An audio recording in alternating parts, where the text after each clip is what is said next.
Paid तालुक्यातील वरेडी कोळीवाडा बंदरावर अचानक लागलेल्या भीषण आगीत मच्छीमार कोळी समाजाचे प्रचंड मोठे नुकसान झाले आहे। या आगीत अनेक होड्यांचे इंजिन, मासे पकडण्याची जाळी आणि मच्छीमारीचे साहित्य मोठ्या प्रमाणात जळून खाक झाले। कोळी बांधव आणि महिलांनी जीवाची पर्वा न करता सलग 2 तास केलेल्या अथक प्रयत्नांमुळे ही आग आटोक्यात आली। मात्र तोपर्यंत मच्छीमारांचे मोठे नुकसान झाले होते। वरेडी हे गाव पेड तालुक्यात आगरी कोळी समाजाचे गाव म्हणून प्रसिद्ध आहे।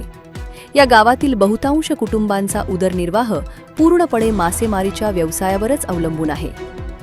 या व्यवसायासाठी लागणाऱ्या होड्या आणि जाळी हीच त्यांची हक्काची साधने होती। मात्र अचानक लागलेल्या या आगीत उदरनिर्वाहाची हीच साधने जळून खाक झाल्याने कोळी बांधवांवर मोठे संकट ओढावले असून अनेक कुटुंबांवर आता उपासमारीची वेळ आली आहे। या आगीच्या तांडवात वरेडी गावातील दत्तात्रेय धर्मा कोळी, दामोदर दत्तात्रेय कोळी, जनार्दन जोमा कोळी, परशुराम बाळाराम कोळी, चांगा गणपत कोळी, राकेश राम कोळी, विलास मारुती कोळी, जनार्दन धर्मा कोळी, राजेंद्र राम कोळी, नरेश राम कोळी, मंगेश दामोदर कोळी आणि वसंत विठ्ठल कोळी या मच्छीमारांच्या होड्या आणि साहित्याचे प्रचंड नुकसान झाले आहे।